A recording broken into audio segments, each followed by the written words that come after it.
Good afternoon. I got some shit that I just have been thinking about that I want to talk about, and I have a nice little drive, so we're going to talk about it. So this is going to be another episode of Real Talk with me, Empress Oracle, right? Except we in the field, baby. So if I'm not looking at the camera, then you know it's because I'm driving, but it's traffic. So anywho, something like I've been noticing to be going on, like it's sad, you know, to see so many people with potential taking themselves out of the game, right? For example, this incident that's going on with Blue Shiesty.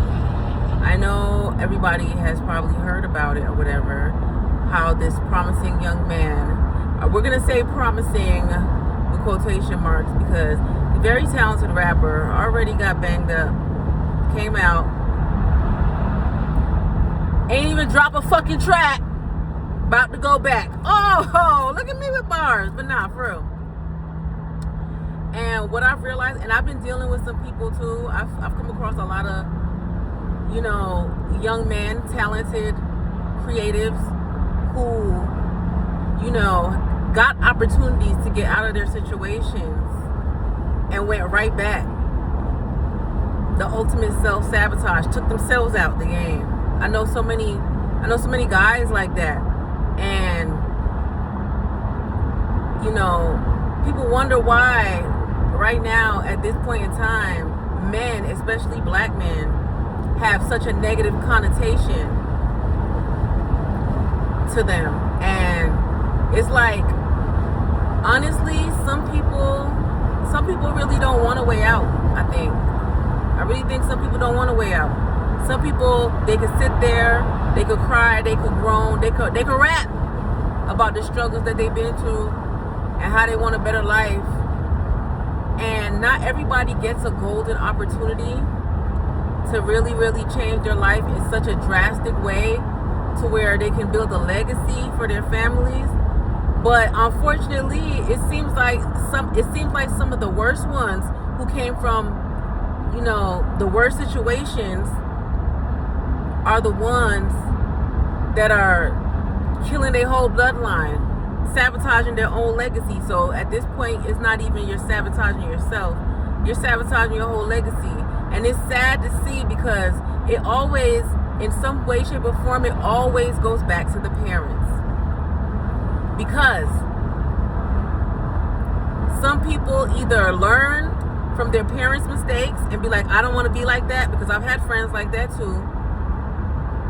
And they were determined to be the success story, the generational curse breaker in their family. And then some people, they use how they were raised as an excuse, as though we all did not deal with some kind of bullshit in life growing up, whether it came from our family, our parents, or not. And then you have the others who their parents may have not been there in the way that they were supposed to, and they realized the effect that it had on them. And instead of changing to do better, when given the opportunity, they'd rather go back to what they're used to. How can you tell your children to work hard and be successful if mommy or daddy don't want to put in the work? Huh? How hard is it to do right? How hard is it to use your crafts and your God-given gifts and talents to take yourself out of a situation that caused you years of strife, turmoil, poverty? You know what I mean? It's crazy to me.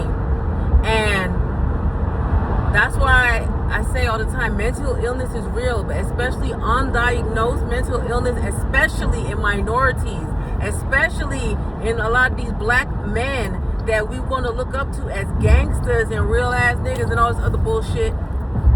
You know, it's sad. And it's sad because the reason why a lot of these men do these things is because of ego. You can't even blame it on the parents. You can't, because after a certain age, you know better. You know better, regardless if you was raised around a certain way or not. You know better, because you know if you do certain things, it's going to have this type of negative effect. right? But the biggest reason that I've seen personally why people keep falling victim to themselves, falling on their own swords, is because of ego. It's because of their ego, pride and ego. Ego will kill you. It will kill everything you stand for. It'll kill everything you've worked hard for. It'll kill your dreams. It'll kill those prayers that you prayed nights when you was there crying, asking God to get you out of a fucked up situation. Your ego will kill all of that. Because sometimes people feel like, oh, I've come this far by doing these things, negative or positive. Why would I want to go put in the work to go do something else, even though long term it'll yield me better results that I can keep? Because you know, when you live a life of crime, that shit gets taken away. Easy come, easy go. Everybody knows that. But because of ego, and because people would rather not work hard and do the shit that they're used to, because in the eyes of their peers, the people around them, the other people around them who have not put into actions to fulfill their dreams and stuff and work hard, you know, to them, you the hood hero. You're a legend. They look up to you. They feed your ego, right? So people would rather be a small-time hood celebrity than use the gifts and talents that God sent them here with to be world leaders, because it's too much work. They'd rather go back to prison, where we all know everybody in prison is stuck in a time warp. So in prison, you the man, right? You the legend. You already made a legacy to them.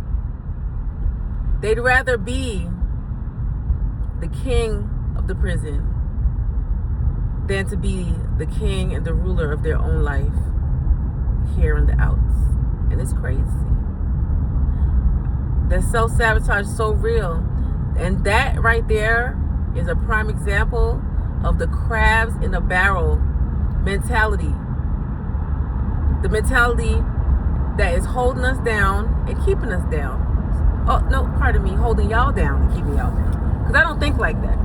And I don't want anybody else to think like that either. It's not healthy. But it seems as though in this day and age, thinking is a lost art. And I feel like a lot of people need to go to art school. If you're picking up what I'm putting down, it is a lost art to think outside the box. It is a lost art to be different. It don't look cool. It's a lost art to go find your peace, where, okay, you might not be as noticeable, but the benefits are way better than a life full of drama and negativity just for a name, just for a hype. What can you do with that? What can you do with that? People do so much shit trying to look cool for others who don't have a pot to piss in or a window to pour it out of, who all flexing for the internet. It's crazy to me. People will give up their legacies for that, to look cool or look like a hot shot to people under them who have less, who are hyping them up to their face, feeding their ego, but behind their back they're wishing you the worst. And they're so glad when you do exactly what they knew you was gonna do, which is feed your ego and take that step back. Think about that. Think about that. You know?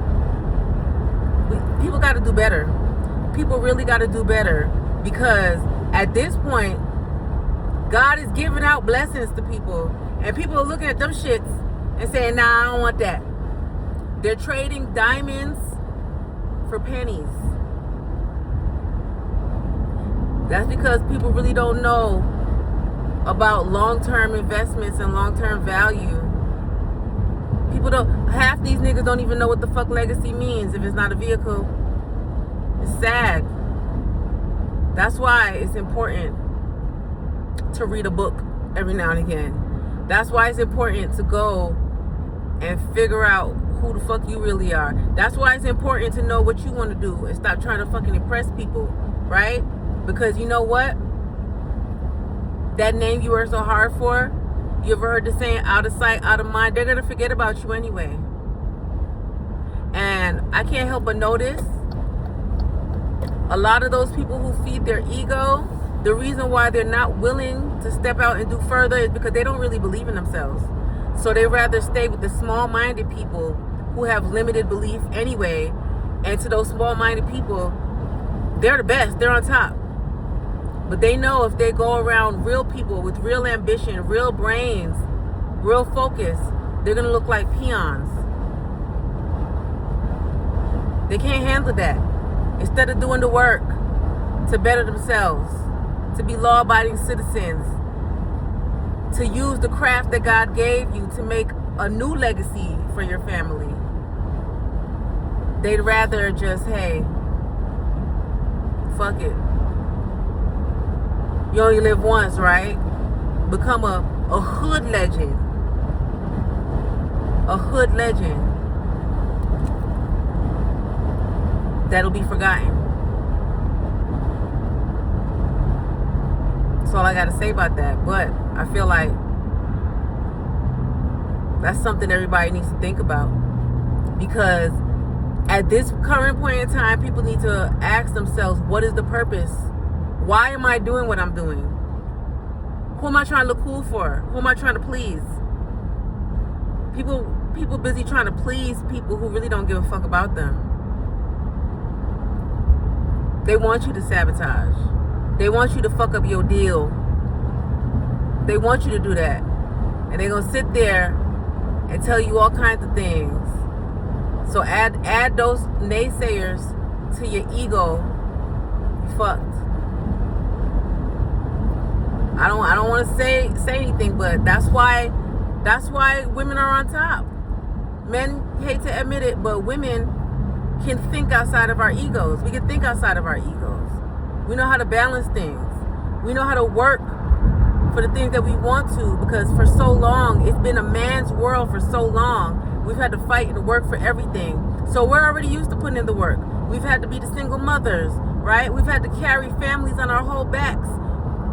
Whereas the man, when it's time for them to stand up and build that legacy, they bitch up, and want to go to fucking prison where they don't have to work hard, or settle with something or somebody or somewhere, someone where they don't have to work too hard, and then just cry, woe is me, because it's the man's fault. It's the system, it's the man. It's not you who did the shit for the system and the man to catch you, right? They don't add that part. At some point, you know, you have to fucking look at the forest for the trees. It is what it is, right? Them same people that's complaining, talking about, oh, I didn't get a fair deal, I didn't get a fair rap, life did this, whoa, while they pointing all them fingers, while they pointing the finger at this, that, all them other fingers are pointing back at themselves. Because at the end of the day, you control your game called life. You do. You control it off of the decisions that you make. Are you making decisions out of ego? Are you making decisions out of purpose? Are you involving God in your decision making? Are you praying first? Are you asking God to help you make the right decisions? Or are you moving off your ego because somebody tried you, somebody had you fucked up? You don't want to look a certain way to people who really don't matter because you probably won't even know them in 5 years. Something to think about. Just saying. I'm just saying. You know? I think it's time for everybody to read the room. It's time for everybody to read the room. And it's so sad that I'm taking it back to parents again. It's so sad. A lot of these guys that are actively ruining their futures had shitty moms. They had bad moms, right? They had male-centered mothers who was more focused on everything but their child, right? And these niggas be walking around with chips on their shoulders and shit, and they want the whole world to feel it, right? They become proud of those actions and shit, and heartless. You know, it's sad People like that, they count themselves out. Guys, you gotta stop counting yourselves out. You gotta stop counting yourselves out. The more ridiculous it seems, the more you should do that shit. I'm talking about good shit. I'm not talking about robbing banks and kidnapping fucking CEOs and shit. That's not what I'm talking about. I'm not talking about that. Right? But life is supposed to challenge you. Life is supposed to challenge you. It's supposed to test you. It's supposed to push you to be your best self. And a lot of y'all niggas is lazy as fuck. And then you get mad because you feel like life owes you something. Nobody owes you anything. Nobody owes you anything, okay? Guys would rather get out of contracts to do good things, to change their lives and the better. And I'm not just talking about like record deals. I'm talking about military contracts, right? Marriage contracts, soul contracts. Guys will do anything to get out of contracts that'll change their life for the better, only turn around and put themselves in another contract that'll do their life worse. And by that, I mean prison, right? Bad karma. A fucked up life because you are a shitty, miserable person. These are things that people need to start thinking about. Y'all need to really start thinking about that. Because at this point, it's absurd. It's absolutely absurd. It is just shockingly ridiculous how fucked up the world is. And I keep telling you guys, it starts with us. It starts with us. Instead of just sitting there watching people fuck themselves up and self-sabotage, stop being a fucking hater and help the person next to you. Even if by helping them just saying, hey, don't do that. That's not a bad idea. Or, hey, I know you could do more. Do this instead. Everybody's just watching everybody. Where has the compassion gone? Where has the empathy gone? Where has the empathy gone? It's sad. It's a sad day that we're like this. We have children to raise still. Our kids have to grow up here. Think about that. Think about that. The next time you want to do something stupid in a moment of anger or passion to feed your ego just because you feel like somebody tried you, right? And you have a reputation to uphold, or you don't want to look stupid in front of people, you think about that shit. Those crucial moments can be the difference between life or death. Take that how you want to take it. I gotta go now, y'all. I love you.